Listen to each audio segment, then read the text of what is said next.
Bonjour, voilà le troisième principe de la sagesse mathématique. Prendre du recul et généraliser. En fait, parfois, on a un peu la tête dans le guidon et on ne voit pas bien les choses, toute notre problématique. Donc, il vaut mieux prendre du recul, prendre de la hauteur.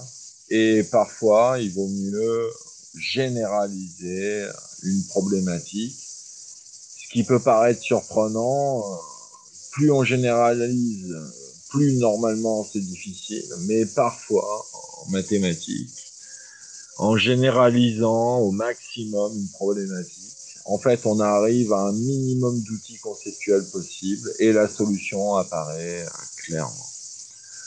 Donc, pourquoi pas donner un petit exemple d'application. C'est le problème des trois maisons et des trois sources d'énergie. Donc, vous imaginez, vous prenez votre feuille de papier et vous êtes l'ingénieur qui veut raccorder trois maisons sur une même rue. Vous imaginez une rue où il y a trois maisons côte à côte. Bon. Et vous avez trois sources d'énergie, eau, gaz et électricité. Mais vous voulez raccorder les trois sources. Donc vous imaginez, vous avez trois maisons et vous avez trois sources, eau, gaz et électricité. Et vous voulez relier l'eau aux trois maisons, le gaz aux trois maisons et l'électricité aux trois maisons. Mais attention, il y a une contrainte, c'est que les moyens d'échange de l'énergie sont incompatibles les uns avec les autres, c'est-à-dire qu'ils ne peuvent pas se croiser. On ne peut pas croiser l'eau avec l'électricité, par exemple. Bon, ça, c'est interdit. Donc, vous avez votre feuille de papier, vous devez bâtir un plan avec ces trois maisons reliées aux trois sources, eau, gaz et électricité. À vous d'essayer de trouver comment faire. C'est pas simple, hein. Là, je vous conseille de prendre un papier et un crayon et d'essayer de résoudre cette problématique qui, dans la réalité, a bien sûr une solution. Vous voyez bien les maisons partout dans les lotissements qui sont reliées à l'eau, gaz et électricité. Donc la solution existe, mais essayez de la trouver. C'est pas simple. Donc cette leçon de sagesse, c'est prendre du recul et généraliser. Switchez la vidéo, essayez de résoudre et je vous donne la solution maintenant. Donc en fait, il me semble que c'est le nom du théorème qui prouve que sur un plan, le graphe K33 n'est pas planaire. C'est le théorème du Kuratowski. Bon, il faudra vérifier.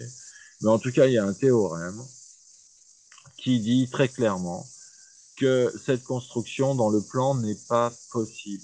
C'est impossible, parce que c'est un graphe planaire et forcément, deux arêtes se coupent. C'est un graphe K33, comme on appelle ça dans le jargon.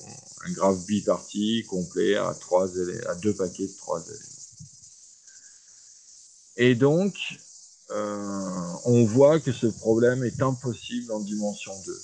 En revanche, dans la réalité, on n'est pas sur un plan, on est dans l'espace à dimension 3. Donc en fait, sur le plan que vous aviez, il suffit de tracer les trucs, les, les liaisons, et quand vous devez croiser deux fils dans le plan, vous faites un petit saut parce que vous dites je les mets pas à la même hauteur géographique, de la même hauteur les moyens de liaison. Donc en fait les fils ne se coupent pas dans l'espace à trois dimensions.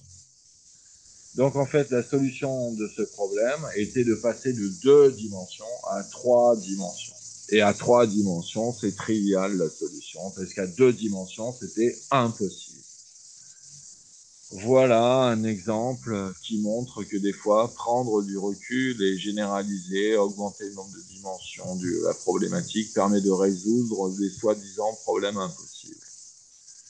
Et dans l'histoire des mathématiques, vous avez liaison de problèmes qu'on ne savait pas résoudre dans des cas particuliers. Et puis après, certains mathématiciens ont généralisé à outrance. Et dans toute cette généralité, il y a eu quelques génies qui ont trouvé des théorèmes fondamentaux.